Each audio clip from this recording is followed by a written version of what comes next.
민원련의 미디어 탈곡기.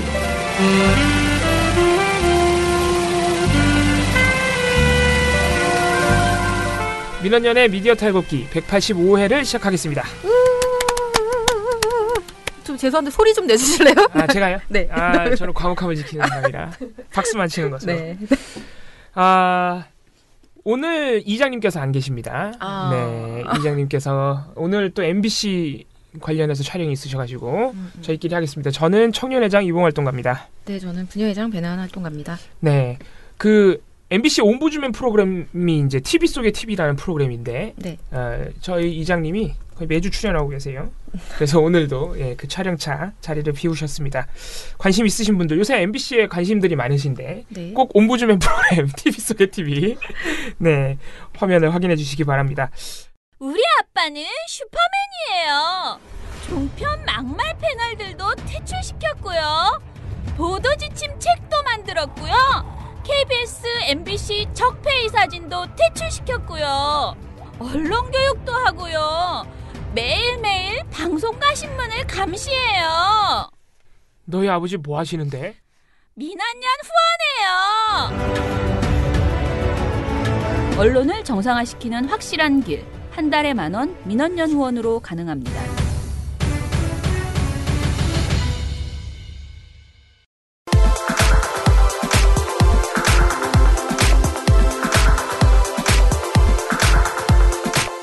네, 그럼 바로 미디어 스크랩으로 들어가 보겠습니다. 저희가 어떻게 하다 보니까 미디어 스크랩이 약간 한 언론사를 집중적으로 하게 되는 경향이 있어요. 이번 주에 특히. 네, 오늘은 또 SBS가 좀 뭐라 그럴까요? 주요하게 다뤄질 것 같은데, 일단 첫 번째는 SBS가 모 예능 프로그램에서 이제는 다 알려졌습니다. 동상이몽에서 네네네. 그 외주 제작사 카메라맨 그리고 네. PD들에게 페이를 이제 상품권으로 지급했다. 근데 이거를 SBS가라고 말하기는 좀 그렇고 그냥 방송사들이 그렇게 지급을 하는데 그중에 SBS가 걸렸다. 네, 좀 안 좋은 사례로 유독 뽑혔다. 예, 방송사들의 관행으로 알려져 있는데 이제 한겨레 20일에서 그 SBS 동상이몽 사례를 네. 폭로를 해서 이게 논란이 굉장히 커졌죠. 네. 근데 SBS가 요새 이런 걸 잘해요. 곧바로 진상조사에 자체적으로 착수를 해서 네. 그러니까 최초 보도가 나온 지 한 열흘 만에 네. 바로 조사 결과를 발표해가지고 네. 어떻게 보면 이제 반성과 성찰의 의지를 좀 드러냈습니다. 일단 그래서 어제 발표된 SBS 자체 조사 결과를 말씀드리면, 지난 3년간 예능 교양 프로그램에서 협찬받은 상품권이 총 49억이래요.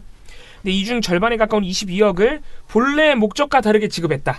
그러니까 본래 목적과 다르게 급여로 썼다는 겁니다. 예.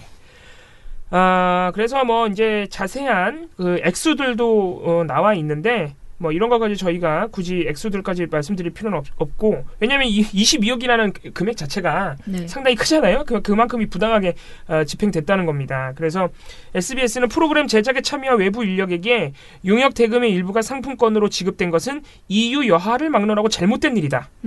정확한 진상조사와 함께 근본적인 대책을 마련하겠다. 그리고 이거는 뭐 일부 제작 PD들의 SBS PD들의 문제가 아니고, 네. SBS 전체적인 차원에서 반성하고 좀 대책을 마련해야 될 일이다. 이런 식으로. 당연하죠. 그걸 위에서 예. 몰랐을 리 없잖아요. 내규에 있었다고 얘기했는데 무슨 말 하시는 예, 거예요? 그래서 SBS 노조도 일단은 환영의 뜻을 밝혔습니다. SBS가 이렇게 빠르게, 어떻게 보면 지금 다른 방송사들보다 훨씬 빠르게 인정하고 조사한 거거든요. 그래서 빠르게 이렇게 의지를 드러낸 것은 일단 반갑다. 네. SBS가 이렇게 말로만 하는 것인지, 네. 아니면 정말 의지를 갖고 실천하는 것인지 대책을 앞으로 SBS 노조도 지켜보겠다. 이렇게 또 입장을 냈습니다. 노조도. 그래서 일단은 SBS가 좀 반가운 소식을 들고 나왔다. 이렇게 말씀드릴 수 있겠습니다. 하지만 SBS가 한겨레 21의 보도 내용 중에 네. 부인한 내용도 있습니다. 어떤 거요? 뭐냐면 한겨레 21이 후속 보도로 그 동상이몽 서모 PD와 네. 그 이제 피해자인 카메라맨의 그 녹취를 공개했었죠. 네. 그러면서 야, 이거 제보자를 색출하려고 갑질한 건 아니야. 이런 의혹을 또 제기한 바 있습니다. 근데 SBS가 그 부분에 대해서는 그렇게 목소리를 높여서 격양된 상태로 통화를 해서 조금 협박처럼 보일 수는 있겠으나 제보자를 색출하려 했다거나 네. 보복을 하려 한 것은 결코 아니다. 이렇게 일단 해명을 했습니다. 네. 네. 저 웃는 이유는 뭐 들으시는 분들이 알아서 판단하시면 될 것 같아요. 네. 이게 이제 1년 반 전의 일이고 BC와 직접 이 문제 자체를 얘기한 적은 없었기 때문에 담당 PD가 좀 당황해서 이를 확인하고 해명하는 과정에서 좀 목소리가 높아졌다. 그러나 이렇게 보복하려거나 제보사 색출을 한 것은 아니다. 그 뒤에 그런 통화를 한 적도 없다. 일단 이렇게 해명을 했습니다. 뭐 이 부분이야 뭐 일종의 반론이라고 보시면 될 것 같고, 하지만 다른 부분에 있어서 일단 모든 걸 인정했습니다. 액수까지 다 드러냈기 때문에. 물론 근데 이게 끝은 아닐 겁니다. 비단 이 부분의 상품권 지급이 이 부분에서 이렇게 끝날 것이냐, 이렇게는 우리가 보기 어렵고, SBS가 아직도 진상조사를 더 하겠다 그랬고 대책을 마련하고 이행하겠다 그랬으니까 앞으로 SBS가 얼마나 또 이 부분에 대해서 선도적으로 해나가는 점은 지켜보겠습니다. 근데 저희가 더 지켜봐야 될 거는 사실 다른 방송사들은 어떻게 하느냐예요. 그렇죠, 사실. 지금 가만히 있는데 한번 KBS 지금 뭐 하세요? 지금 한번 지켜보도록 하겠습니다. SBS 근데 또 다른 얘기가 하나 있죠? 네, 어제 말씀드렸던 내용인데요. 레진 코믹스 단독을 이제 중소 매체가 먼저 했는데 요거를 가로챘다라는 미디어스 전혁수 기자의 보도가 있었고 그걸 저희가 소개해드렸죠. 근데 여기에 대한 또 후속 보도가 나와서 요것도 함께 소개를 해드리려고 합니다. 후속 보도가 나온 이유가 SBS가 반론을 했거든요. 네, 그러니까 이거는 우리가 갑질을 한 게 아니다. 왜 내가 갑질을 했겠느냐 뭐 그런 반박을 한 것인데요. 요 내용이 좀 흥미롭습니다. 전혁수 기자가 요거에 대해서는 먼저 SBS 측이 이게 갑질, 단독 빼앗기 갑질이 아니다라고 하면서 SBS 기자 측이 밝힌 어떤 사유를 쭉 나열을 해줬어요. 그래서 반론을 했죠 또. 네, 근데 거기에 대한 내용을 보면요. 먼저 A매체 기자를 미디어스 기자가 취재하지 않았다. 그 미디어스 기사 그 말미에 나왔던 최진봉 교수의 그 인터뷰 있죠. SBS를 비판한. 네, 이건 전형적인 갑질이다. 뭐 이렇게 말했던 그 최진봉 교수 인터뷰는 유도신문이었다. 미디어스가 잘못했다 이거. 그죠. 미디어스가 유도신문을 해서 그런 답을 이끌어낸 것이다라는 좀 지적을 했고, 또 SBS 리포트는 단독이 맞다. 네, 밑에 보면 나오지만 화면 단독이라는 표현을 씁니다. 자, 이게 얼마나 근데 좀 납득하기 어려운지는 설명을 이 논리대로면은 방송 보도는 거의 대부분 화면 단독이라고 할 수 있죠. 그다음에 또 하나는 뭐 억울하다. 그다음에 반론의 기회가 없었다. 이 정도의 설명이 있는데요. 자세히 설명을 좀 해주시죠. 이게 어떤 문제점이 있는지. 네, 이 A매체 기자를 취재하지 않았다는 그 지적에 대해서는요. 미디어스 기자가 바로 첫 번째로 반박을 합니다. 직접 취재했다. 취재했고 다만 이제 이름이나던가 이렇게 매체를 밝히는 거에 대해서 부담감이 있기 때문에 계속 이제 밝히지 않았고 실명을 밝히지 않은 부분인 거지. 이거를 내가 뭐 취재까지 안 하고 그렇게 한 게 아니다. 설명을 했고요. 취재원 보호가 필요했다고 또 반론을 했죠. 그렇죠. 이게 사실 A매체 기자 입장에서는 좀 부담스러운 일이긴 합니다. 뭐 이게 이런 사건에 대해서 이름이 거론되고 마치 이제 미디어스 기자한테 제보를 해서 막 이렇게 호소한 것 같은 느낌이 드는 그런 상황이 되는 게 좀 부담이 될 수 있죠, 개인적으로는. 그래서 어쨌든 간에 취재원을 공개도 되겠느냐는 의향을 묻고 A매체 기자에게 충분히 얘기를 한 다음에 낸 보도라는 점을 설명을 하고 있습니다. 두 번째, 인터뷰어, 그러니까 즉 그 최진봉 교수한테 유도신문을 했다는 것 역시 사실이 아니라고 말을 하는데요. 왜냐하면 기본적으로 유도신문을 하려면 이 상황을 이렇게 얼버무리고 대략적으로 말해주면서 이렇게 갑질하는 경우들이 많은데 이런 건 어떻게 생각하세요? 뭐 이렇게 해서 이렇게 물어보죠.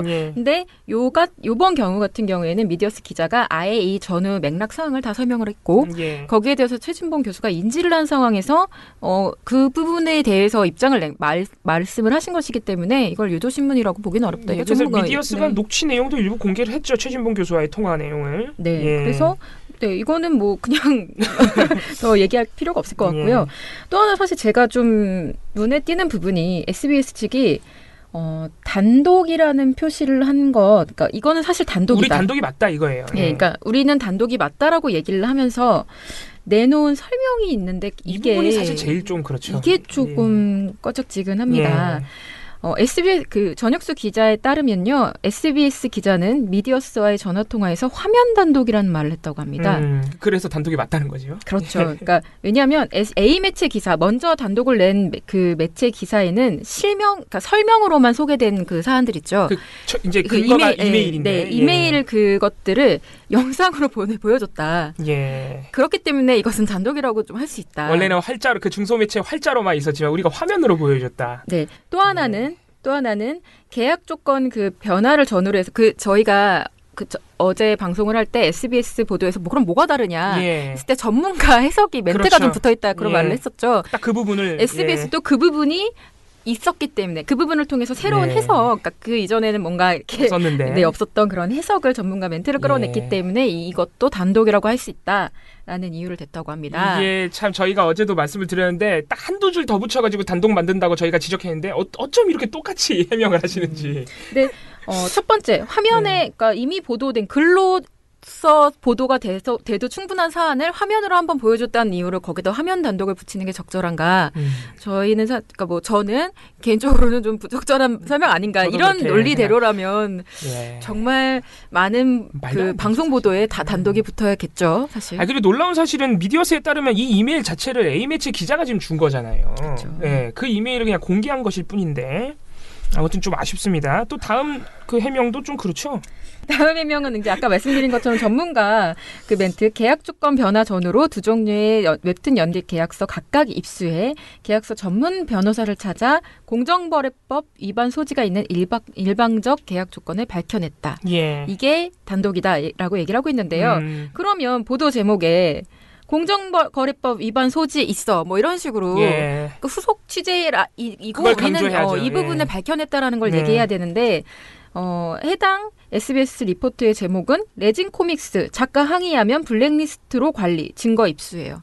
이메일에 방점이 찍혀 있어요. 그 블랙리스트. 네, 블랙리스트 예. 이메일에 방점이 찍혀 있어서 이것도 조금 궁색하지 않나라는 생각이 좀 듭니다. 예. 또 하나는 좀 안타까운 지점인데요. 이게 SBS 기자가 미디어스와 전화 통화하면서 편집부에 있는 사람이 이게 단독이에요? 라고 물어봤을 때 자신이 그럼 그림 단독이지라고 농담처럼 그러니까 반농반진으로 얘기를 했다 이겁니다. 본인 기사에 본인이 직접 예. 단독이라고 입력을 한 게 아니고 웃으면서 단독이라고 A매체 기자하고 얘기하면서 단독이라고 가도 되는 거냐.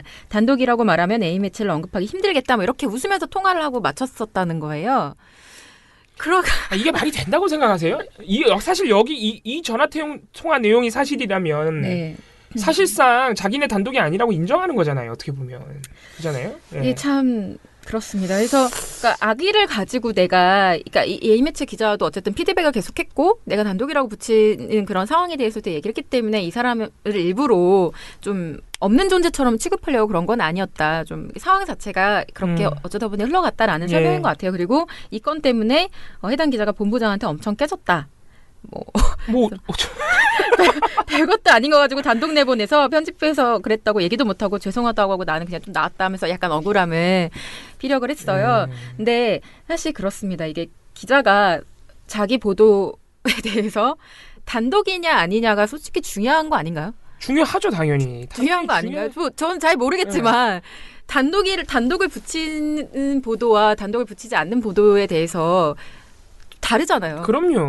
기자들이 다르잖아요. 자존심처럼 생각하는데. 내가 제일 먼저 이 사안에 대해서 알아냈다라는 그럼요. 그런 예. 어떤 자부심의 표현이기도 한 것이고 근데 여기에 대해서 이렇게 장난처럼 해놓고 예. 한다는 것 자체가 약간 이 부분에 대한 어떤 갑질이라는 부분에 대한 감수성이 떨어지시는 게 아닌가라는 좀 안타까운 생각이 들었습니다. 그래서 사실 이 부분이 이 화면 단독이라는 부분과 농반 진반으로 했다. 이 부분이 사실 가장 납득이 안 되는 부분이에요. 그러니까 그 부분이 사실 가장 이 문제의 근본적 원인인 것 같아요.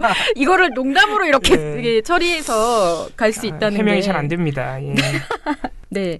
근데 사실 이게 저희가 지난번에도 그러니까 방송하면서 말씀드린 게 이게 JTBC도 비슷한 짓을 한다는 얘기가 있었다. 예전부터 많이 많았어요. 예전부터 그런 일이 있었다고 말씀드린 적 있잖아요. 근데 요것과 관련해서 또 JTBC가 그런 행동을 했다라는 어떤 목소리가 또 나온 게 있습니다. 제보가 들어왔죠 또. 예. 요 사안은요. 이번엔 주인공이 JTBC인데요.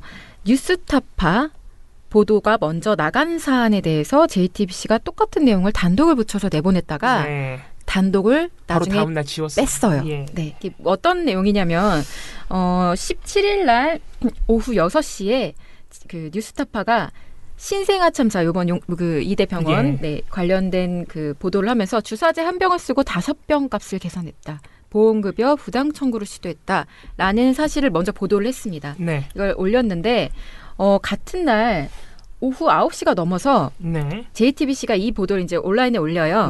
온라인에 올리는데 여기에 단독을 붙여서 똑같은 내용을 전달한 거죠. 또 어쨌든 간에 뉴스타파 보도가 먼저 된 예. 사실인데 여기다 단독을 붙이고 또 이걸 나중에 인지하고 어쨌든 지워서 지웠는데. 다행이긴 한데 이게 좀 아무리 봐도 관행이라는 거죠. 이게 단순 실수인지 아니면은 SBS처럼 네. 부주의와 네. 어떤 그 갑질 그런 의도에서 된 것인지 감성이 좀 떨어져서 그런 것인지는 알 수 없습니다. 그러니까 지금 요 사안은요 사실 박대용 기자가 트윗에다가 예. JTBC가 17일 걸려있던 단독을 18일 슬쩍 내렸다. 네. JTBC는 뉴스타파가 이미 취재해서 보도한 사실을 알고도 자사 기사 제목에 단독을 달았다가 하루 만에 수정했다. 라면서 고 지운 캡처본을 올려놓으셨어요. 예. 근데 보도한 사실을 알고 이렇게 올렸는지 아니면은 그냥 동시에 같은 사항을 취재해서 같은 날 좀 한 타이밍 늦게 내놓아서 뉴스가 늦게 나가니까. 네. 단독이라는 사실을 그러니까 먼저 단독 보도한 곳이 있다는 사실을 인지하지 못했는지 그거는 사실 알 수 없어요. 예. 근데 어쨌든 간에 이런 의구심이 나온다는 것 자체가 이런 문제가 좀 만연해 있다는 거를 좀 증명하는 것 같습니다. 네, 어쨌든 JTBC는 뭐 그 바로 지워가지고 네. 일단 논란을 피해간 것으로 보이는데 SBS처럼 이렇게 괜히 화제가 되면 방송사 입장에서 곤란하잖아요. 근데 어쨌든 간에 방송사들이 자꾸 이 단독 부분에 있어서 가로채기 의혹을 받고 있다는 거는 좀 전반적으로 어떤 자성의 자세가 좀 필요해 보입니다. 사실 이게 지금 이렇게 보도가 나온 건들 말고도 얼마나 예, 많겠습니까? 많이 있을 거예요. 소소하게 아마. 그런 것들이 좀 있죠. 근데 예.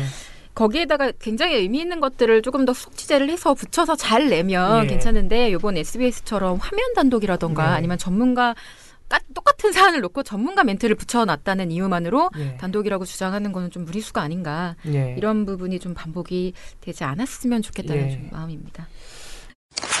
다음 소식으로 좀 넘어가 볼게요. 네. 이번에는 저희가 오늘 SBS 얘기를 많이 했는데 MBC 얘기로 좀 넘어가 보겠습니다. 네.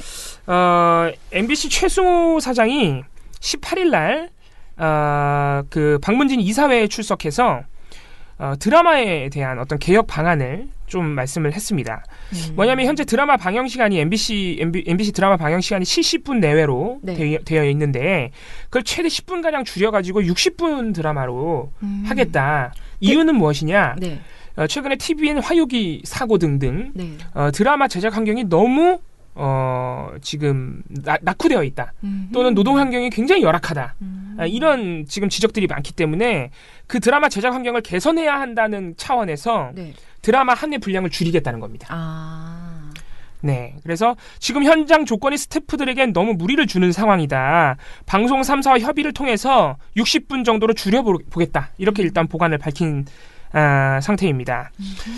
근데 이전에도 지상파 3사 같은 경우에는 광고 송출 시간을 포함해서 드라마 방영 시간이 무분별하게 연장되는 것을 막기 위해 일종의 신사협정을 이미 맺어왔대요. 그러니까 예를 들어서 이게 협상을 한 거죠. 야, 이 드라마를 한쪽만 너무 길게 방송하면서 요새 또 꼼수 중간 광고까지 하고 있잖아요. 네, 그렇죠. 이게 방송 시간이 길어지면 그만큼 광고를 많이 넣겠다는 얘기니까 그쵸.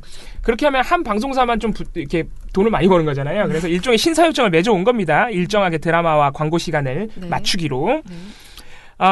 그래서 이제 과거에는 각사간 이게 출혈을 감수하고서라도 방영 시간을 늘리는 경쟁을 해왔대요. 그러니까 이제 약간 치킨 게임이 된 거죠.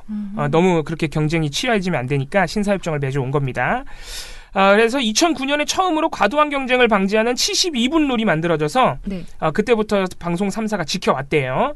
2013년에는 67분 룰로 조금 줄였고 이렇게 진행되어 온 상황에서 2017년 그러니까 작년 초에도 계속 드라마 제작 환경이 악화가 되니까 60분 룰에 대한 논의를 한번 하긴 했는데 이게 잘 되지 않은 모양입니다. 그래서 MBC 최승호 사장이 자기가 다시 이 60분 룰에 대해서 논의를 한번 주도해 보겠다.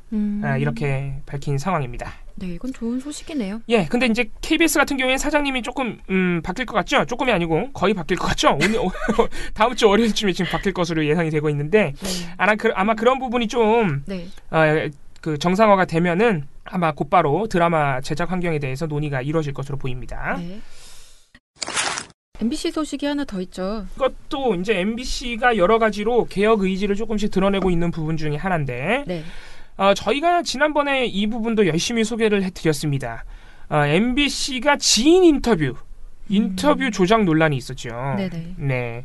그래서 이것도 어제 이사회에서 MBC 임원들이 출석해가지고 이사들에게 밝힌 내용입니다. 뭐냐면은 네. 정영일 MBC 보도본부장이 어제 이사회에 나와가지고 26일이나 다음 달 2일쯤에 인사위를 개최해가지고 이 취재윤리 위반, 인터뷰 조작한 기자들에 대해서 징계하겠다라고 계획을 밝힌 상태입니다. 네, 인사위 한다는 것 자체가 이제 징계의 의지를 드러내는 것이기 때문에 먼저 아실 거예요. 지난달 9일자로 방송됐던 담뱃세도 인상 마무리, 금연 예산 제자리 이 보도랑 그리고 개헌 관련 보도가 또 하나 있었죠. 이런 부분에서 이제 인터뷰 조작 의론이 그 여론이 있었는데 이거는 1월 1일자 보도였습니다. 개헌 보도는 네.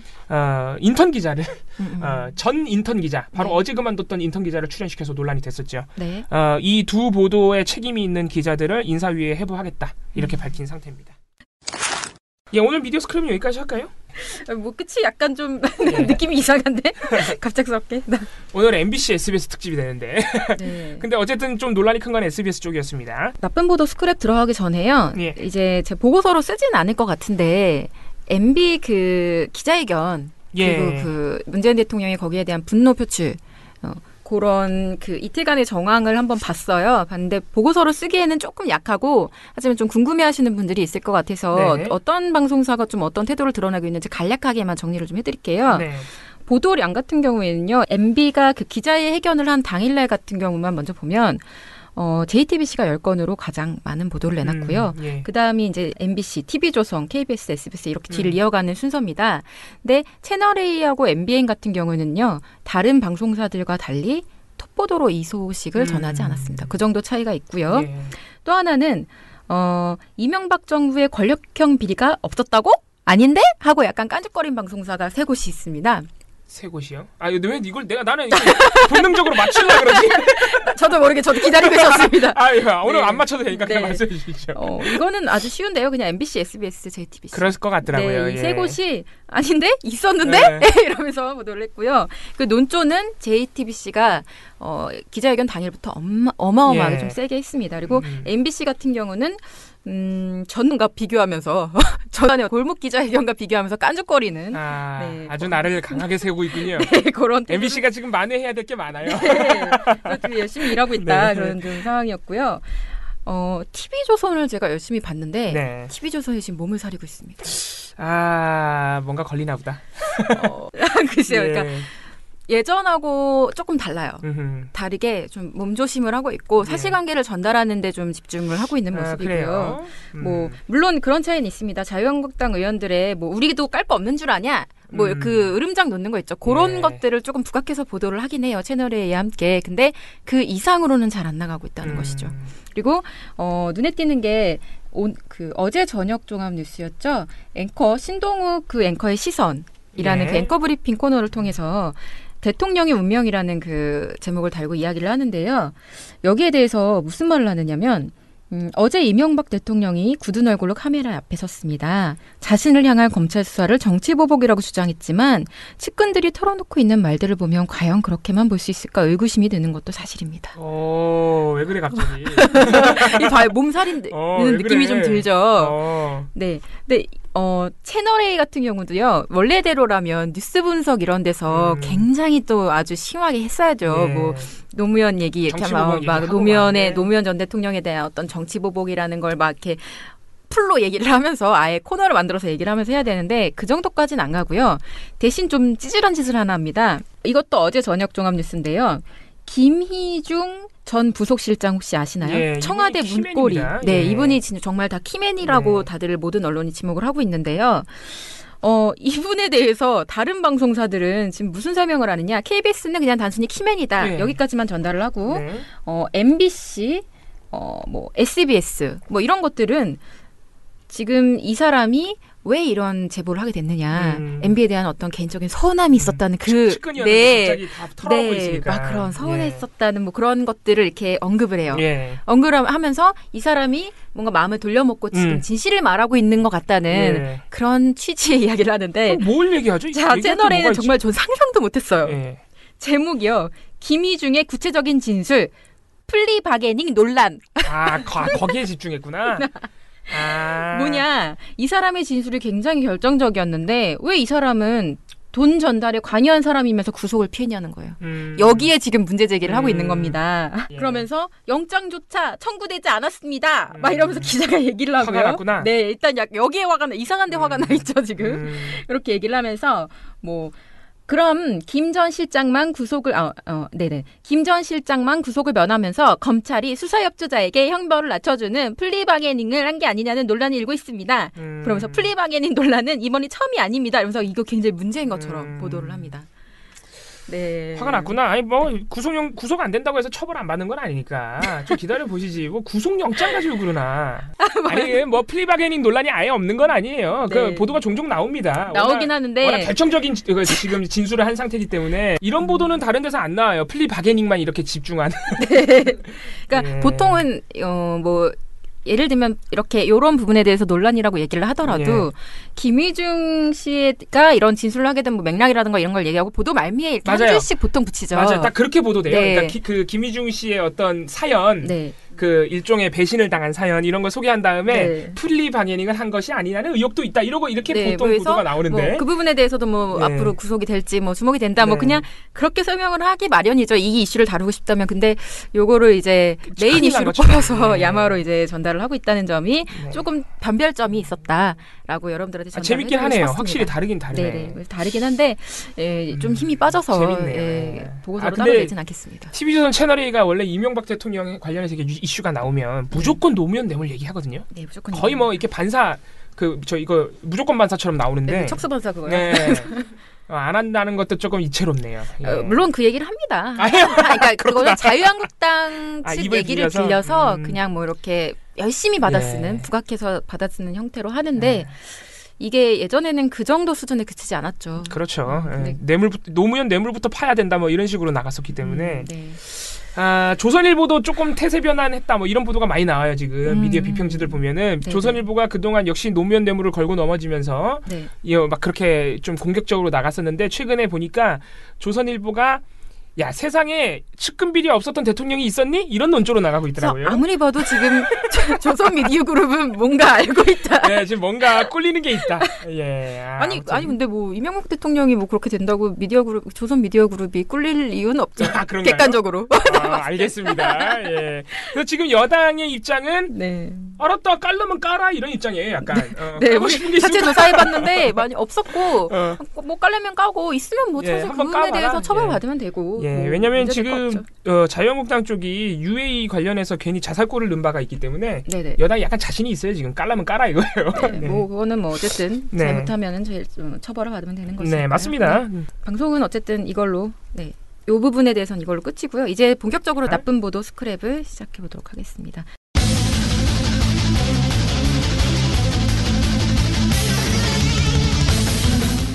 종편 오늘 좀 센 거 있나요? 세다기보단 재밌는 거. 아 그래요? 예. 그럼 종편 한번. 먼저 하라고요? 네네네. 채널 A가 인터뷰 조작을 해서 이게 또 지금 이미 네? 아니 이게 이미 그 네. 오늘의 유머 등등의 커뮤니티에서 좀 알려져가지고 많은 분들이 이미 분노를 하고 있어요. 아 그래요? 네, 좀 알려진 사안인데 이제 저희한테도 제보가 들어와서 네. 확인을 해봤는데 이게 어떤 사안과 관련된 거냐면은 지금 아주 논란이 뜨거운 평창올림픽 여자 아이스하키 팀 남북 단일팀 관련 논란. 이 부분에 대해서 채널A가 인터뷰를 조작했다는 겁니다. 네. 일단 이 단일팀 관련해서는 찬반 여론이 굉장히 뜨겁습니다. 지금 비등비등하고 네. 지금 청와대에도 청원이 들어갔는데 이게 네. 아주 뜨거운 반응을 일으켜서 청와대가 답을 해야 될 거예요 아마 이제는. 그리고 또 국가인권위원회에 또 네. 일부 시민들이 네. 팬들이 아이스하키 팬들이 또 진정서를 넣은 상태. 이렇게 지금 좀 논란이 뜨거워지고 있는 상태인데 네. 그렇다 보니까 채널A가 아주 신이 났습니다 이게. 아주 이 청와대를 깔 수 있는 아주 절호의 기회를 잡은 거지. 아니 근데 지금 네. 그런 해석으로 하는 거는 약간 좀 너무 편파적인 거 아닌가요? 채널A가 그 아이스하키 그분들에 대해서 굉장히 걱정이 돼서 그렇게 열심히 보도할 수도 그러니까 있는 건데. 제가 그거를 봤죠. 어. 왜냐면 이거 지금 비판하는 분들이 많고 저도 네. 개인적으로는 이 남북 단일팀에 개인적으로는 문제가 많다고 생각합니다. 네. 그렇기 때문에 충분히 비판할 수 있는 사안인가 그럴 네. 수 있다 생각하고 방송을 열심히 봤는데 네. 제가 볼 때는 이분들이 선수들의 그 어떤 열정, 네. 희생 이런 입장에 서가지고 정말 진정 어린 비판을 하는 것이 아니라 또는 건설적인 비판을 하는 것이 아니라 네. 야 이거 건수 잡았다. 아 그래요? 문재인 정부를 한번 이참에 한번 고꾸라트려 보겠다. 이런 사리사욕으로 보이는 부분이 너무 많아요. 그 욕망이 너무 드러나나요? 네. 그래서 제가 그런 부분들을 소개해드릴 텐데 네네네. 일단 첫 번째 가장 눈에 띄는 부분이 바로 그 인터뷰 조작입니다. 어떤 인터뷰를 조작한 거죠? 뭐냐면은 채널A가 1월 17일 그저께입니다. 그저께 뉴스 특급에서 네네. 한 18분 동안 이 단일팀 논란을 다루는데 네. 당연히 18분 내내 청와대 입장이라든가 아니면 단일팀 구성으로 인해서 기대되는 점들, 긍정적인 측면 네. 이런 거 단 1분도, 단 1초도 소개하지 않습니다. 뭐 그 정도는 봐주겠다 이거예요 내가. 그러니까 당연히 18분 내내 비판하는데 네. 오케이 알았어. 그럴 수 있어 라고 생각하고 방송을 봤는데 이 진행자인 김종석 앵커가 대담 초반부에 지금 이렇게 아주 비판 발언이 많이 나온 상태예요 이미 패널들이. 네. 그렇다면 이 선수들의 목소리를 한번 들어봐야 될 것 같습니다. 자, 선수들이 이렇게 얘기하고 있습니다 하면서 딱 화면을 보여줍니다. 그 이제 화면이 이제 선수들 인터뷰 화면인데 이제 여자 아이스하키 국가대표 한도희 선수가 이건 그냥 말이 안 되는 것 같아요. 너무 당황스러워요. 막 이렇게 한탄을 하고 이어서 이제 엄수연 선수가 아이스하키를 원래 모르셨던 분들이 갑자기 이 통일 하나만으로 아이스하키를 떠올리시고 약간 저희를 이용하시는 것 같기도 한데 지금 땀 흘리고 힘들게 운동하는 선수들 한 번만 생각해 주셨으면 좋겠습니다. 이런 인터뷰를 해요. 자, 이렇게 한 다음에 그 김종석 앵커가 이렇게 뭐라고 하냐면은 이 눈빛이 아주 울분에 차 있다. 아주 간절하다. 선수들이 이렇게 울분을 토로하고 있는데 정부에서 이 울분을 약간 더 고조시키는 기름을 부어버린 발언이 또 어제 나왔다. 그러면서 바로 이낙연 총리의 발언을 보여줍니다. 이낙연 총리 발언 아시죠? 이것도 논란이 큽니다. 네, 그건 좀 네, 이낙연 총리가 이제 메달권이 아니기 때문에 선수들도 그렇게 썩 피해 의식을 느끼지 않고 있다. 이런 식으로 발언해가지고 굉장히 지금 논란이 커요. 메달권 아니면 괜찮다는 얘기냐 이런 지금 비판을 받고 있습니다. 네. 근데 이게 말이 안 되는 게 일단 거짓말인 게 이 인터뷰는 이미 작년 7월에 채널A가 보도한 거예요. 작년 7월 화면을 그대로 가져온 겁니다. 작년 7월에는 어떤 맥락에서 그게 나온 거죠? 작년 6월에 세계 태권도 선수권 대회에서 문재인 대통령이 평창올림픽 남북 단일팀 구성에 대한 의지를 이미 밝혔어요. 네. 그래서 이때 이미 단일팀 구성이 정부 내에서 이미 이렇게 진행이 되고 있었는데 그 종목 중에 하나로 아이스하키, 여자 아이스하키가 이미 거론된 상태였어요. 그래서 이미 여자 아이스하키 팀 내부 선수들은 그때 고생을 많이 하고 있는 상황이었기 때문에 약간 불만을 토로하고 있는 상황이었죠. 네네. 그래서 작년 7월에 이미 채널A가 그 아이스하키 선수들 이미 인터뷰를 했어요. 그 인터뷰를 마치 1월 17일 날 무려 반년이 지났는데 1월 17일 날 한 것처럼 지금 내보낸 거예요. 자막 한 줄도 이게 작년 7월에 한 거라고 이거 명시하지 않았습니다. 규정 위반 아닌가요? 당연히 규정 위반이죠. 시청자에 대한 기만이죠. 그리고 지금 방송의 구성을 보세요. 제가 아까 설명해드린 대로 작년 7월이라는 거 1분 1초도 말 안 해줬어요. 앵커가 말하지도 않았고 자막으로도 나가지 않았습니다. 심지어 자막에는 오히려 이렇게 나가요. 아이스하키 팀의 울분, 여자 아이스하키 팀을 만났다.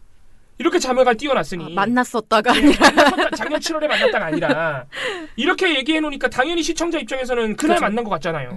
요번에 새로 얘기한 앵커도 선수들 얘기 한번 들어보겠습니다. 이러면서 화면 바로 나가고 하면은 당연히 그날 바로 한 것 같잖아요. 그리고 그 뒤에 앵커가 뭐라 그랬어요? 선수들이 이렇게 울분을 터뜨리고 있는데 이낙연 총리가 부추겼다. 기름을 부었다. 이러면서 이낙연 총리 발언으로 바로 이어진단 말이에요. 당연히 선수들이 이낙연 총리 발언을 보고 막 화를 낸 것 같잖아요. 말이 안 되죠. 이건 작년 7월 인터뷰인데.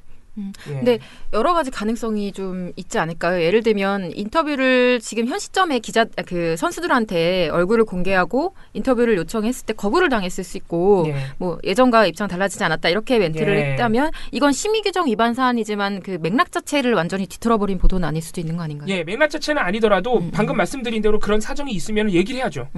이건 작년 7월 인터뷰다. 그러네요. 아니 자막 한 줄만 띄워서도 문제가 안 돼요. 그러네요. 근데 자막도 보면은 제가 볼 땐 이거 일부러 이러는 거예요. 뭐 아이스하키 팀의 울분, 여자 선수들을 만났다.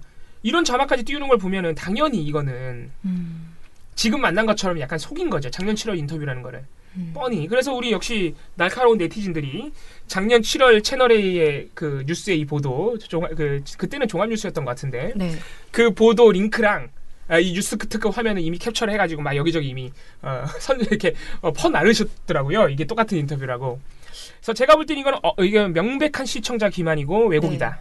이렇게 볼 수 있겠습니다. 그래서 채널A가 워낙 정부를 비판하고자 하는 의지가 크다 보니까 의지는 큰데 약간 좀 귀찮았나 봐요. 아니면 나은 씨 말대로 선수들이 지금은 인터뷰를 못 하겠는 거죠. 그러니까, 그러면 그냥 인터뷰를 안 하면 되는데 그러니까 이만큼 자극적인 화면을 뽑아낼 네. 수가 없을 것 같으니까 그냥 그렇죠. 그렇게 쓰는군요. 선수들의 울분을 강조하고 싶은데 선수들이 인터뷰 안 해줄 수 있죠. 그렇죠. 그러니까 작년 7월 인터뷰를 무리하게 갖다 쓴 겁니다. 자, 이거 외에도 채널A의 무리수가 많이 보입니다. 제가 모든 비판이 잘못됐다는 건 아니에요. 네. 채널A가 선수들의 어떤 희생, 열정 이런 부분이 외면당하고 있다는 거를 지적을 많이 했습니다. 네. 그런 것들은 맞는데 되게 웃긴 게 지금 이 단일팀 논란이 최순실 국정농단하고 똑같다는 지적이 나와요. 아, 뭐라고요? 네. 이렇게 가면은 이건 말이 안 되죠. 이거는 정말 비난을 위한 비난이죠. 아, 어떤 측면에서? 자, 뭐라 그러냐면은 저도 이해는 안 가요. 어떤 측면에서 그런지. 자, 뭐라 그러냐면은 일단 이 채널A의 시각 자체가 음모론으로 가득 차 있어요. 그래서 앵커가 뭐라 그러냐면 황수영 앵커인데 이거 진행자입니다. 네. 아, 정부에서 일종의 보상을 분명히 내놓을 것 같은데요.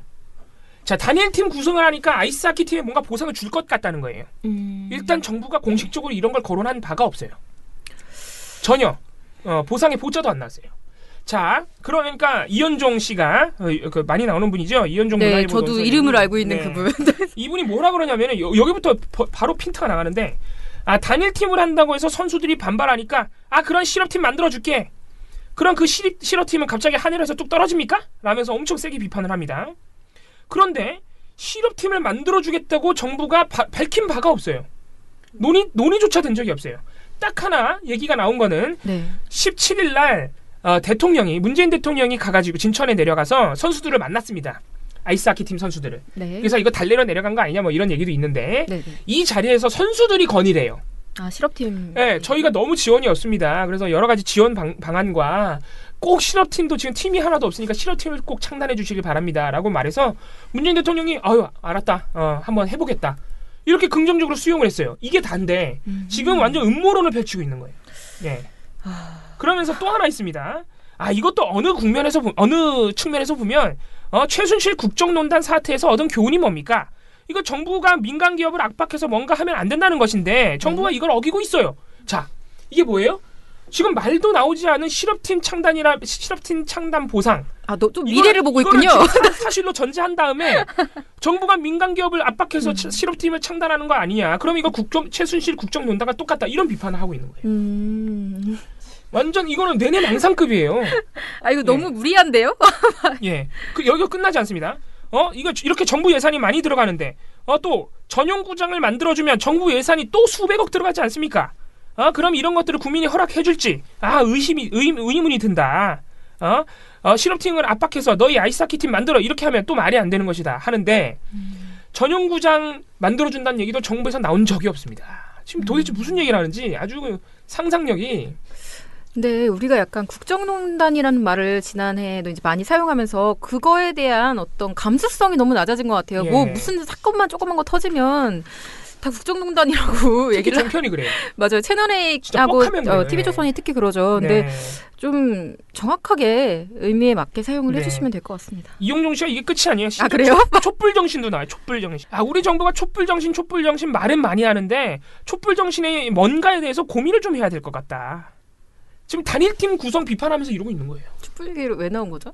왜 나오냐면은 촛불정신이 뭐냐? 우리 국민들이 개인의 행복을 침해당하는 것, 네. 불공정 이런 것들을 못 참겠다는 것인데 지금 북한 남북 단일팀을 하면은 북한 선수를 낙하산으로 기용하겠다는 것 아니냐? 낙하산으로 기용하겠다. 네, 뭐 이런 비판을 한 겁니다. 글쎄요. 제가 볼 때는 좋아요. 낙하산 기용 이런 것까지 좋습니다. 뭐 그런 비판까지는 우리가 인정한다 쳐도 이게 왜 갑자기 촛불정신과 연결되는지 너무 아무데나 막 갖다 붙이고 있다. 저는 그래서 이쯤 되면은 채널A가 어떤 정말 선수들의 입장에 서서 진심 어린 비판을 한다기보다는 정부를 어떻게 해서든 까내리겠다는 의지가 너무 지금 충만하다. 그래서 부적절한 면들이 있었다. 이렇게 할 수 있겠습니다. 지금 사실 방송도 그런 관련 보도가 굉장히 많이 나오고 있어요. 근데 이제 이런 종편 시사 토크쇼처럼 아주 노골적으로 이렇게 약간 뭐 규정을 심의 규정까지 어겨가면서 그렇게까지는 하지 않고 이제 그 문제에 관련된 보도 꼭지수를 좀 많이 배치를 하고 좀 이야기를 하는 정도 수준이라 저는 따로 보고서를 내진 않았는데요. 근데 이렇게 옛날 인터뷰를 가져와서 속이는 거는 뉴스에서는 하기 힘들어요. 시사 토크쇼니까 이렇게 하지. 근데 예전에 TV조선이었나요? TV조선이었나요? 과거에 썼던 영상 그냥 썼죠. TV조선 또 그 무슨 무슨 지진 났을 때 난리 쳤잖아요. 네, 맞아요. 예, 생존 가방 예. 뭐 그런 거. 그래서 뭐 언제든지 일어날 수 있다. 맞습니다. 네. 뉴스에서도 생각하고 있고요. 사실 이 이슈는 또 뭐 많은 보수 매체들이 아주 즐거워하면서 많이 보도를 하고 있는 상황인데요. 이 부분에 대해서는 뭐 보도 자체를 나쁘다고 아까 말씀드린 것처럼 보도 자체를 나쁘다고 말씀드리기는 어려울 것 같아요. 분명히 논란이 되고 있는 사안이기 때문에. 네. 다만 정도를 좀 넘어서는 그러니까 어떤 그 하키팀 선수들의 공정한 기회 박탈 이라는 측면을 넘어서는 욕망을 드러냈을 경우에는 그 부분에 대해서 좀 지적을 해보도록 하겠습니다. 국정농단 얘기까지 나올 거라고 저는 생각을 못했습니다. 네, 알겠습니다. 그러면 이어서 방송을 한번 좀 해보도록 하겠습니다. PD님 고를 준비를 하셔야 됩니다. 네. 인터뷰 조작이에요. 이거 사상 초유입니다. 지금 끝났어요. 종편 시간 끝났어요. 네. 정확하게 해주세요. 네. 제가 말씀드릴 거는요. 이거는 조금 지난 보도긴 합니다. 근데 제가 너무너무 나쁘다고 생각해서 이번 주 안에는 이제 말씀을 꼭 한번 드려야겠다라고 생각해서 가지고 나왔습니다. 지난 14일 날 청와대가 문재인 정부의 권력기관 개혁 방안 발표를 했죠. 네. 이거를 그때 발표를 했는데 이 개혁 방안이 뭐냐면 대체로 보면은 검찰의 기소 독점주의를 폐지한다. 그리고 국정원이 맡았던 대공수사를 경찰로 넘긴다는 등의 내용을 담고 있습니다. 즉 경찰, 검찰, 국가정보원이 서로를 감시할 수 있게. 그렇죠. 그리고 권한 나눠줘서 이렇게 뭐랄까 이쪽에서 먼저 비위 사건이 생기면 이쪽에서 그거를 캐서 비리를 찾아낼 수 있게. 그렇게 권력 구조를 개편을 했다고 보시면 될 것 같습니다. 이게 검찰의 기소 독점주의 이런 게 좀 문제가 많아가지고. 네, 그리고 이제 국정원이 맡았던 대공수사 관련해서는 이거를 경찰로 넘긴다고 하니까 자유한국당 측에서 난리가 났죠. 이제 간첩을 못 잡을 것이다. 뭐 그런 이제 문제 제기를 하기도 했죠. 근데 이것과 관련한 보도들 물론 여러분들이 예상하시는 그대로 나왔습니다. TV조선하고 채널A는요 지금 문재인 정부가 하명을 하고 있다. 검찰을 키워서 하명 수사를 시킬 것이다. 경찰을 키운다고? 경찰을 키워서. 경찰을 키워서? 경찰을 이제 검찰이 아니라 경찰을 키워서 하명 수사를 시키려고 지금 이렇게 힘을 몰아주는 것이다. 그렇게 하고 있고요. 채널A 같은 경우는 검찰에다가 여태까지 그런 굳은 일을 다 시키고 사정 수사를 다 시킨 다음에 토사구팽했다. 야, 대단하다. 네, 뭐 이런 논리를 지금 제기하고 있는데요. 제가 오늘 소개를 해드릴 보도는 이런 보도는 아니고 다른 겁니다. 이것과 관련해서 이날 언급이 청와대 그 발표 과정에서 언급이 된 게 경찰이 과거에 이제 저질렀던 문제적인 사건들 5대 사건을 다시 재조사하는 것들에 대한 얘기가 나왔죠. 그렇죠. 예. 이것과 관련해서 TV조선이 내놓은 보도가 너무 나빠서 이번 주가 지나가기 전에 꼭 말씀을 드리고 싶었어요. 5대 사건 재조사에 대해서 그럼 TV조선이 뭐 부정적으로 보도를 했다는 얘기인가요? 놀랍게도 그렇습니다. 네. 보도가 지금 굉장히 여러 건으로 되고 있는데요. 일단 그 5대 사건은 뭐냐? 이명박 박근혜 정부 시절의 그 경찰 5대 사건이 뭐냐면 백남기 농민 사건, 밀양 송전탑 반대 사건, 제주 강정마을 해군기지 건설 반대, 평택 쌍용차 옥새 파업 관련 사건, 용산 화재 참사 이런 사건들입니다. 다 희생자들이 있었던 과잉진화, 인권침해 뭐 이런 부분에 있어서 좀 문제가 됐던 사건들이죠. 여기에 대해서 재조사를 하고 책임자들에 대해서 처벌을 할 것이다라는 것인데요. 이 사건을 재조사하는 것에 대해서 뭐 문제 제기를 할 만한 게 없을 것 같은데 어떤 문제 제기를 하느냐? 일단 TV조선이 제일 먼저 제기하는 거는 하명 조사다. 문재인 정부가 지들이 입맛에 맞는 거. 그 이전 정권은 좀 괴롭히고 싶은데 그 괴롭히기 좋은 소재로 몇 가지 5개로 꼽아서 경찰에다 꽂아줬다. 너네 이거 수사해. 이렇게 조사해. 이렇게 꽂아줬다. 그래. 그런 건 조사 좀 해야지 뭐. 어떡하니 그럼. 네. 요런 논리인데요. 안타깝게도 이 5대 사건은요. 지난해 8월 출범했던 경찰개혁위원회가 이미 자체적으로 진상조사를 권고한 사안들입니다. 네. 그거를 청와대가 한 번 더 언급한 거예요. 네. 그러니까 경찰이 꼽아낸 문제 사건을 지금 경찰이 조사할 거라고 한 건데 여기에 대해서 TV조선은 앵커가 이렇게 얘기를 합니다. 그런데 청와대는 경찰의 인권 침해가 이루어진 것으로 보이는 5가지 사건에 대해서 우선 진상조사에 나설 것을 지시를 했습니다. 아예 그 서술어 자체를 지시 명령 이런 식으로 가는군요. 네, 그리고 기자 역시 청와대는 적폐청산을 위해 조사위가 우선 착수해야 할 사건으로 5가지를 콕 찍어 지명했습니다. 여기 콕 찍어라고 진짜 말합니다. 네, 이렇게 얘기를 하고 있고요. 또 하나 같은 사안에 대해서 KBS는 뭐라고 설명을 하느냐면요.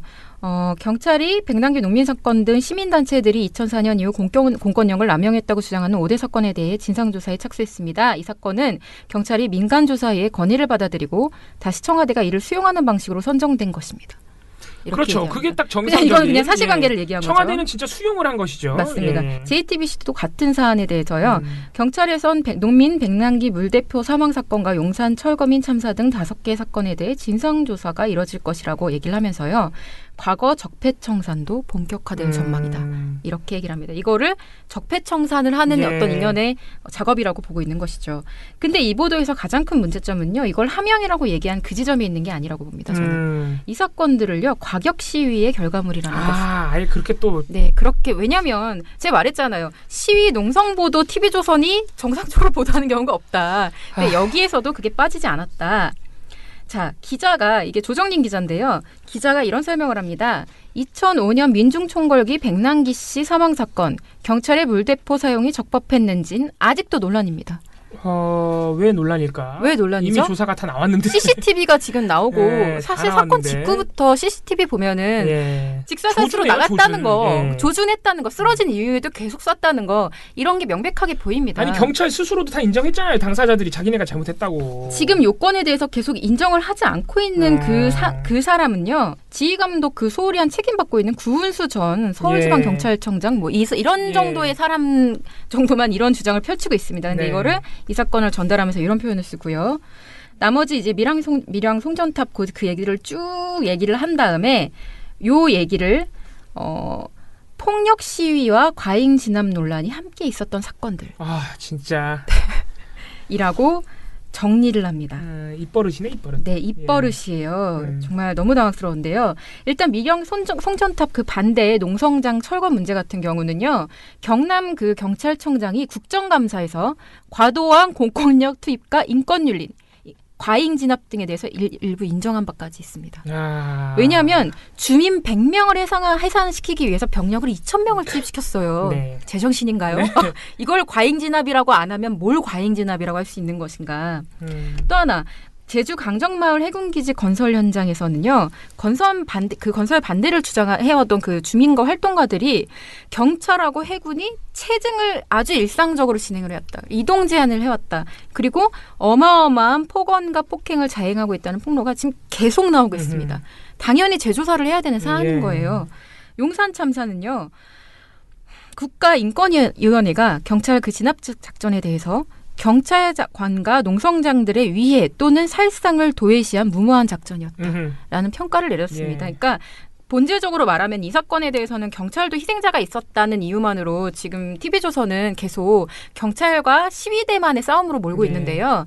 이거는 경찰 지휘부가 경찰 그 현장에 나선 현장 경찰들까지 사주로 모은 사건입니다. 네. 그런 사건인 것이고 쌍용차 이 사건도 마찬가지죠. 아예 그 경찰 지휘부가 특공대를 투입을 하는데요. 그 특공대한테 안정장비를 갖추게 하지 않습니다. 이건 지휘부한테 정말 조사 물어서 책임을 물어야 되는 사건들입니다. 근데 이걸 얘기하면서 과격 시위가 있었다고 얘기를 한다? 자막으로 과잉 진압 논란 사건 폭력 시위 면죄부 우려도 이렇게 대박이다. 네, 이렇게 넣는다? 저 이거 굉장히 심각한 보도라고 생각을 하고요. 이 기사를, 그러니까 이 보도를 내놓은 기자가 이렇게 쓰면서 자기가 무슨 말을 하고 있는지를 과연 알고 지금 쓴 건가? 저는 의문이 들 정도로 너무 좀 잘 모르는 것 같아요. 그냥 그러니까 입버릇처럼 TV조선 내에서 뭔가 무슨 시위나 농성 같은 것들이 발생했던 사건들에 대해서 폭력 시위자들에게 책임을 묻는 보도를 해왔잖아요. 그래서 그냥 이런 사건들에 대해서 관성적으로 여기엔 뭐 인권 침해 논란도 있지만 폭력 시위했잖아? 라고 이렇게 덧붙인 거라고 저는 생각이 들어요. 근데 그렇게 할 만한 사안들이 아니고요. 결국 이런 주장은 어떤 식으로 결론이 나냐면 그러니까 본질적으로 이런 주장이 의미하는 바는 폭력 시위를 했으면 진압 당해야 된다. 네, 인권에 대해 논하지 말고 죽더라도 아무 말 하지 마라 이겁니다. 그렇죠. 딱 그겁니다. 네. 이런 보도 정말 이제는 정말 보고 싶지 않지만 계속 나올 거라는 거 알고 있어요. 네. 하지만 너무 화가 나서 오늘 후보로 들고 나왔습니다. 지금 처장님이 들어오셨어요. 아 그러네. 그거 소개해드려야 돼. 처장님께서 지금 저희가 오늘 안 계신다고 말씀드렸는데 갑작스럽게 복귀하셨습니다. 인사 좀 해주세요. 네, 안녕하세요. 예, 저희 인터뷰하고 왔는데 더 늦게 오신다고 그랬는데 빨리 오셨어요. 그래서 생각보다 빨리 끝났습니다. 자, 왜 들어오셨죠? 신문 모니터를 얘기를 해주고 가야 됩니다. 아니, 저희 남은 활동가들이 신문 모니터를 해줄 거란 신뢰가 없으신 거 아닙니까? 안 하잖아. 진짜 안 했잖아. 진짜 자기들 것만 하고 말이야. 응? 신문 지금 심각한데 말이야. 그래서 요즘 정말 신문이 되게 심각해요. 심각한데 네, 큰일입니다. 하긴 큰일이 아니었던 날이 있었던가? 우리가 생각해보면 님들이 입사한 이후 전 입사 첫 해 총선하고 그 다음에 대선으로 하고 그러니까 늘 큰일이었죠. 그러나 지금 요즘 신이 났다. 조중동 진짜 물 만났다. 그렇게 생각하시면 됩니다. 왜냐면은 그동안 자신들이 그 주특기 깐족거림을 솔직히 제대로 못 썼잖아요. 정권을 비판할 때 그 유쾌함이 그죠. 있는데 자기들은 그걸 못했잖아요. 야당 놀리는 맛하고는 좀 다르죠. 야당은 책임지지 않기 때문에 그 어떤 그런 그 비판의 강도가 낮은데 이거는 뭔가 막 칼을 휘두르는 그런 선무당 느낌이 이제 제대로 드는 거죠, 이게. 자, 중앙일보에서 그러니까 저희 보고서에서 어제 중앙 10평을 이제 비평을 했어요. 비트코인 두 번째 단추를 잘못 끼웠다라는 이철호 기자의 그 칼럼입니다. 이철호 논설 주간이죠. 제목만 들어도 제목이 또 투자자인 것 같은 느낌이 드는데요. 아, 그런 거예요? 단정 짓지 마세요. 그렇죠. 개인적으로 죄송합니다. 네, 저도 투자자라고는 생각하지 않고요. 아무튼 이 사람이 하는 말은 뭐냐면은 일단은 대통령이 굉장히 정말 자기의 인기를 너무 이렇게 등에 업고 말도 안 되는 행동을 한다라는 식으로 깐족거리기 시작합니다. 뭐라고 처음에 하냐면은요. 대통령이 이제 대우조선해양을 지난번에 찾아갔었다. 그런데 그날 대우조선해양에다가 굉장히 큰 선물을 주는 것처럼 해서 이날 선물을 받은 대우조선 주가가 12.5% 폭등했다라고 하면서 청와대 586 참모들은 대개 시장과 자유경쟁을 불신한다. 보이지 않는 손보다 문 대통령의 개인기를 믿는다. 70%대 국정 지지율에다가 친문 댓글 부대 문꿀 오소리가 뒤를 받쳐주기 때문이다. 정치만 버텨주면 웬만한 경제 실패는 다 덮을 수 있다고 여긴다. 그런데 그런 자신감이 갑자기 흔들리고 있다. 비트코인 때문이다. 이렇게 말을 하는 거예요. 그래서 문 대통령이 그제 암호화폐 대책을 논의한 회의에서 오늘은 말씀드릴 게 없다면서 모두 발언을 생략했대요. 이것이 굉장히 큰 의미가 있는 것처럼 이 얘기를 합니다. 그러면서 청와대 대변인도 회의 내용을 브리핑하지 않았다. 그만큼 비트코인 역풍에 신경이 곤두서 있는 것이다 라고 하면서 비트코인 가지고 아주 신이 나서 이제 까기 시작합니다. 그래서 이게 좀 심한 말들도 많이 합니다. 이제 중간중간에 보면은 먼저 이 사람들이 가상화폐 대책 변화를 여론 장악 실패로 판단을 하는 거예요. 그래서 저희가 보기에는 그 가상화폐 대책이 늦었다고는 평가할 수 있어요. 왜냐면은 사실 최근에 너무 급격하게 이게 대책을 안 세운 것도 아니고 작년부터 대책팀이 있었음에도 불구하고 이제 2017년 있었잖아요. 그리고 2016년 11월부터 정부가 가상화폐에 대응한 과정이 쭉 있었어요. 그런데 이 논설 주간은 박상기 법무부 장관과 최종구 금융위원장이 거래소 폐쇄를 언급하자 예상치 못한 역풍이 불어닥치면서 일이 꼬인 것이다. 암호화폐 시장의 역습이 시작된 것이다. 라고 말하면서 비트코인 가격이 순식간에 25% 곤두박질 치자 돈을 잃은 2030 청와대 사람들이 청와대 게시판에 몰려가서 대한민국에서 처음 가져본 행복과 꿈을 빼앗지 말아달라며 난리를 부리기 시작했다라고 설명을 합니다. 근데 이렇게 실제로 청원이 굉장히 많았던 건 사실이잖아요. 그런데 이 논설 주간은 청와대가 가장 심각하게 여긴 건 네이버 등 사이버 공간에서의 여론 역전이었다라고 주장을 합니다. 그러면서 초기에는 여느 때처럼 문꿀 오소리가 동원돼서 온라인을 장악했다라고 단정적으로 말을 해요. 그리고 이들이 암호화폐는 도박이고 투기, 코인충들아 정신 차려라고 댓글을 달고 여기에 7천에서 1만 개의 좋아요가 달렸다고도 설명을 합니다. 그런데 보도 내용이거든요. 코인 좀비들이 문재인도 탄핵으로 가자, 지방선거 여소야대로 가자 같은 댓글을 달면서 순식간에 상황이 역전되기 시작했다라고 설명을 합니다. 그러면서 논설 주간은 이 댓글들엔 좋아요가 2만여 개나 달렸다. 사이버 여론의 지배자 문꿀 오소리가 처음으로 완벽하게 패배한 것이다. 댓글로 흥한 자, 댓글로 망한다는 불길한 댓글까지 어른거렸다. 라고 설명을 하고 있습니다. 그래서 지금 이분 아무튼 그러니까 게시판 댓글을 가지고 엄청나게 자기 혼자 지금 분석을 해서 쓰고 있는 것이죠. 그러니까 이분이 약간 투자자가 아닌 게 투자자면은 지금 이런 걸 할 수가 없어요. 그러니까 마음이 댓글에 그 주목을 할 투자할 정도의 분은 아니십니다. 그건 아닌 것 같습니다. 아무튼 과열된 투기 양상 속에서 사람들의 과격한 발언을 마구 보여주다가 여론의 지배자 문골 오소리가 처음 완벽하게 패배한 것이라고 엄청나게 신나게 이렇게 여론의 지배자 문골 오소리. 아우 진짜 좀 너무 재밌지 무섭네요. 않나요? 네. 이렇게 이야기를 했습니다. 그러면서 이 논설주가는 청와대가 가상화폐 문제로 곤혹을 치르고 있다고 설명하다가 요즘 청와대에 가장 자주 호출되는 관료는 기획재정부 세제실장과 예산실장이다. 청와대가 최저임금 인상, 탈원전 등을 일단 저질러 놓은 뒤 문제가 생기면 세금을 깎아주고 예산을 퍼붓기 때문이다. 라고 정리를 했어요. 이 표현 저질러 놓은 뒤 너무 불쾌하지 않습니까? 최저임금 인상과 탈원전이 뭘 얼마나 저질렀다고.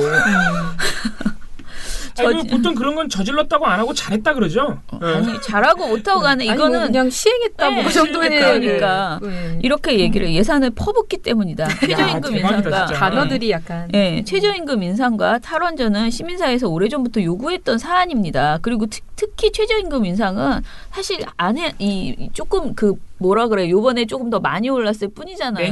매년 인상됐잖아요. 그런데 이걸 가지고 이런 식으로 저질러 놓은 뒤 싸질러다고 안 해서 정말 다행이다라고 생각을 저는 했습니다. 이 사람 지금 마음대로 썼으면 거의 썼는데 편집부에서 고쳤을 수도 있어요. 이 논설주가는 하지만 암호화폐 피해자들을 세금이나 예산으로 달랠 수는 없다. 그렇다고 수백만 명의 피해자를 청와대로 초청해 오찬을 하면서 위로할 수도 없는 노릇이다. 그만큼 비트코인 파문은 수습하기 어려운 악성이다. 정치로 경제를 요리해왔던 청와대의 긴장감도 높아지고 있다. 너무 좋아. 기분이 정말 너무 좋지 않아요? 그러니까요. 이 사람은 지금 룰루랄라 지금 지금 신났습니다. 아무튼 비아냥의 그 최고조를 보여주고 있습니다. 뭐 특별한 시각이 있는 것도 아니고 해석이 있는 것도 아니고 깐족거림. 분석이 있는 것도 아니고 그냥 야 큰일 났어. 문재인 정부는 망할 거야. 이런 약간 안 큰일 났지. 신나 지금 그걸 그렇죠. 그거 봐라. 큰일 나서 난 신났어 이거죠. 너 계속 이걸 어떻게 대책을 세울래? 너는 정말 큰일 났다. 이러면서 거지 이제 같은 놀리는 칼럼이네요. 이런 칼럼을 내놨습니다. 근데 그 가상화폐하고 또 암호화폐가 다르다 그런 얘기가 있더라고요. 그래서 좀 정의를 분명하게 딱 잡을 필요가 있다고 이렇게 지적을 하는 내용들이 있던데 가상화폐는 그 비트코인 이런 것도 다 포함하지만 왜 게임머니 이런 것도 다 포함한대요. 그래서 그거는 좀 아주 넓은 그 개념인 거고 암호화폐는 블록체인을 이용해서 만든 그것들을 다 암호화폐라고 한대요. 그래서 요거 같은 경우에는 암호화폐와 지금 고소안에 이게 환영되어 있지만 어쨌든 우리는 암호화폐 얘기를 하고 있다는 거. 암호화폐입니다. 저는 조금 전에 제가 MBC 이야기를 그 인터뷰 하고 왔잖아요. 이제 근데 그걸 하기 위해서 오늘 아침에 조금 일찍 와가지고 이번 주 MBC 보도들이 뭐가 좋았나 뭐가 나빴나 이렇게 휙 봤어요. 근데 보면서 저는 처음 봤거든요. 제가 요즘 그렇게 뉴스를 제대로 안 보잖아요. 너무 바쁘다는 이유로. 그런데 그 블록체인에 대해서 굉장히 MBC가 자세히 두 꼭지로 보도를 했어요. 근데 이게 블록체인만 따로 그렇게 딱 잘라서 자세히 보도를 해줄 필요가 분명히 있겠다. 이거를 지금 우리가 많은 사람들이 혼동해가지고 그냥 무조건 비트코인은 뭐 굉장히 안 좋다. 비트코인 투자는 위험하다, 투기다 이 얘기를 많이 하다 보니까 어떻게 보면 블록체인 그 자체에 대해서까지 그냥 부정적으로 싸잡아서 같은 말처럼 혼용하는 경우가 있는데 블록체인 기술은 분명히 이 추세에서 놓치면 안 되는 것이고 따라가야 되는 것이고 다만 지금 현재 우리가 가지고 있는 이 비트코인 열풍 이것이 분명히 과열되어 있고 투기 조짐이 있고 그리고 이 속에서 문제들이 많이 발생할 거기 때문에 이것에 대한 대책은 따로 세워야 된다. 이렇게 분리시켜서 잘 전할 필요가 있겠다라는 생각이 들었고요. 우리 지난주에 나은 씨가 저한테 이제 그 인천공항 그 J터미널 그거를 보도를 이제 보고서를 써야 되나 말아야 되나 이런 상의하는 지난주인가 이번 주에 막 그런 걸 보내줬었거든요. 근데 사실 제가 그래 뭐 공사가 하는 거고 뭐 굉장히 국가적으로 지금 굉장히 뭐 따당따당 하잖아요. 그래서 뭐 이 정도 홍보 해라 그렇게 생각을 했어요. 그런데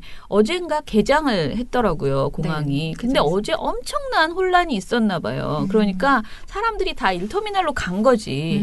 2터미널 뭐 이게 구분이 안 되는 거예요. 근데 이제 어제 MBC 보도에서 뭐라고 하더냐면 이제 홍보가 너무 안 돼가지고 많은 사람들이 1터미널로 갔다. 그러면서 홍보를 더 해달라. 뭐 이런 식의 시민의 불만 이런 걸 이렇게 얘기를 해요. 근데 그러니까 우리가 말하고 싶은 거는 그렇게 이 터미널에 뭐 숲이 있고 뭐 맛있는 식당이 들어왔고 뭐 무슨 전신 스캔을 하는 기계가 뭐 들어왔고 난리 그 자기들이 홍보하고 싶은 건 엄청나게 과장돼서 한마디로 말해서 그 공항 측에서 제공한 정보 그 홍보성 그런 내용들만 잔뜩 보여주고 정작 대한항공을 타는 사람은 이 터미널로 가셔야 된다. 이 내용은 MBC가 보도를 안 했어요. 그런데 타사들도 보면 그걸 제대로 전한 곳은 SBS였어요. KBS는 그렇게 많이 관련 보도 계속 내면서 그 얘기를 제대로 안 했어요. 아니, 저 보고서 쓸 겁니다. 이거 막을 수 없어요, 저를. 아니, 그러니까 이게 정말 거듭 얘기를 해줬어야 돼요. 왜냐하면 전날도 내일 터미널 개장한다. 그런데 이 어느 항공 하시는 분들은 이 터미널로 안 가시면 비행기 놓치면 진짜 난리잖아. 그러니까 정말 국민한테 필요한 정보를 줘야 되는데 공급자가 보여주고 싶은 공항이 제공하고 싶은 것만 잔뜩 보여준 거지. 똑같은 그 영상 막 그 스캔하는 영상 막 기자들 다 들어가가지고 한 번씩 들어왔다 나갔다 하고 난리가 아니었잖아요. 근데 이제 똑같은 그 기계를 몇 번 봤는지 몰라. 그런데 정작 정말 중요한 그 내용은 굉장히 부실하게 보도한 거예요. 했어도 굉장히 가볍게. 근데 오히려 그런 내용은 단신이더라도 전날 개장 전날이나 거듭 저는 얘기를 해줬어야 되는 것 아닌가. 그거를 꼭 그렇게 뭐 홍보가 부족했다 이거를 자기네들 입으로 말하는 게 너무 웃기지 않나. 홍보를 했어야 되는 기자들이. 정작 그 정보를 제공해줬어야 되는 사람은 그런 얘기를 안 하고 그런 생각이 들었어요. 물론 뭐 공항을 나는 뭐 생전과도 이용을 안 하니 2터미널이고 1터미널이고. 가보고 싶긴 하네요. 네, 그러니까. 한번 관광이나 가볼까? 예, 또 공항 가면은 나름 재미가 있습니다. 네네. 예, 그러면은 저는 아무튼 뒤늦게 들어왔으니 이제 마저 중앙일보 그 논설위원 분을 후보로 내신 건가요? 네네. 후보로 내긴 내겠습니다. 논설주간. 네. PD픽으로 가시죠. 네, 해보십시오. 고르시죠. 신문방송. 오늘 풍성하네요 후보가. 저는 숨막히는 긴장. 저는 그 폭력 시위였다. 가장 나빴던 것 같습니다.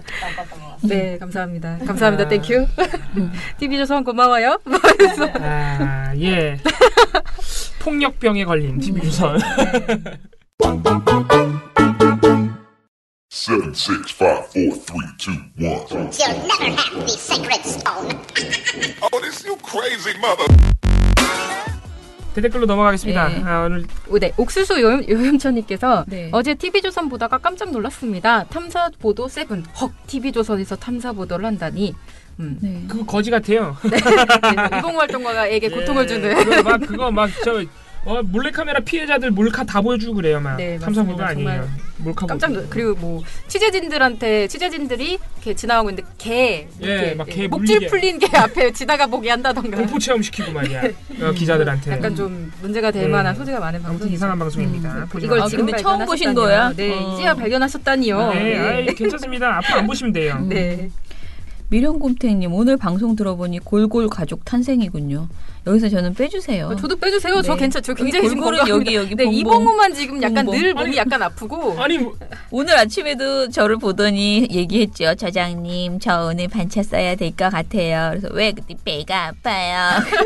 왜? 그랬더니 제가 몰라요. 지금도 좀 아픈데요. 그랬습니까? 이제는 괜찮아요? 싸보면 괜찮아지죠. 아유 정말 못 싸가지고 아직.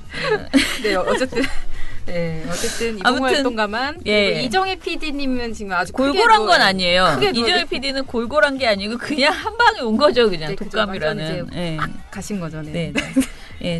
티에노님, 맨날 여러분들 쉬셔야 한다, 방송 안 해도 된다 그래놓고 신천지 광고 떡밥을 사장님 죄송해요. 저희 재밌었습니다. 네. 재밌었어요. 그거 너고 나는 이거를 어떻게 앞으로 누구한테 시켜서 요거 큰 건이 지금 나한테 왔어 지금. 그래서 아무튼 모니터를 하긴 해야 됩니다. 근데 필요한 감사합니다. 일이니까요. 대단히 필요한 모니터라서. 굉장히 좋은 문제제기였습니다. 레이니 칠세님 거 읽어주시죠. 오늘도 정말 미탈에서밖에 듣지 못할 소식으로 가득 차 너무 좋았습니다. 특히 네이버 관련 소식에는 처장님의 한마디에 귀 기울여 들었습니다. 4월부터 시행하겠다는 계획이 지방선거에 영향을 줄 수 있다는 말씀에 순간 정신이 번쩍 들었습니다. 이외에도 진행 상황들을 계속해서 전해주셨으면 감사하겠습니다. 허접 지식 소비자 네임인데요. 네, 아이디입니다. 네. 매일경제에 가리고 싶은 기사, 그러니까 판사촌 그쪽을 이제 가리고 싶다 임시 그 차단막으로 네. 그 기사 한심한 보도. 네, 그 한심한 보도 얘기에 대한 내용인 것 같은데요. 이것과 관련해서 단편 영화 하나를 소개합니다. 김동원 감독님의 상계동 올림픽 88 올림픽 개최를 하면서 8688년까지 상계동 주민들의 주거권 투쟁 관련된 영화. 소장님이 언급하시던 그 시절 그 얘기를 다룬 영화. 맞아요. 이후 2008년인가 그 감독님이 뒷얘기를 다루는 상계동 올림픽 그 후라는 속편도 제작된 적이 있죠. 그렇군요. 이거는 저도 한번 찾아봐야겠네요. 한번 보세요. 아유, 나중에. 감사합니다. 네, 아유, 감사합니다. 이거 허접 지식이 아닌데요? 네, 이거 너무 좋은 지식인데. 고급 지식 소리잖아요. 네, 아유, 네. 네. 오늘 댓글은 그러면 여기까지 할까요? 네, 네.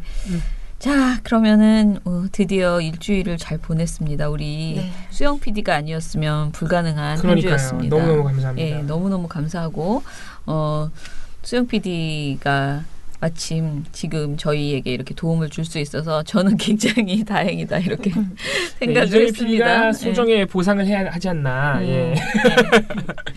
저기 알바비는 우리한테 받고 예. 그거보다 더 큰 그 보상을 보너스를 받으셔야죠. 이정희 PD에게 예. 꼭 받으시기 바랍니다. 네. 자, 그러면은 우리 수영 PD에게 박수. 예, 그러면 민원년 미디어 탈곡기는요, 일단은 주말에 좀 쉬어보고, 이정희 PD가 만약에 다음 주 월요일 날도 아프면 그건 또 걱정이지만, 아무튼 간에 다시 한번, 또 힘내서 다시 오겠습니다. 월요일에 봬요. 민원년의 미디어 탈곡기는 다음 주에도 열심히 털어드리겠습니다. 탈탈탈. 안녕.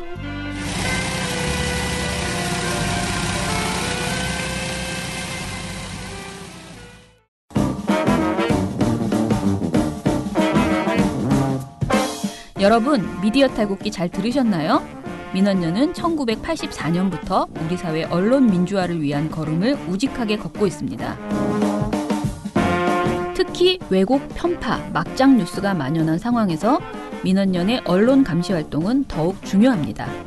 민원년 회원이 되어 저희에게 힘을 주세요. 민원년 홈페이지 ccdm.or.kr에 오셔서 회원가입을 신청하시거나 02-392-0181로 전화 주시면 됩니다. 한 달 10,000원의 회비가 언론을 바꿉니다.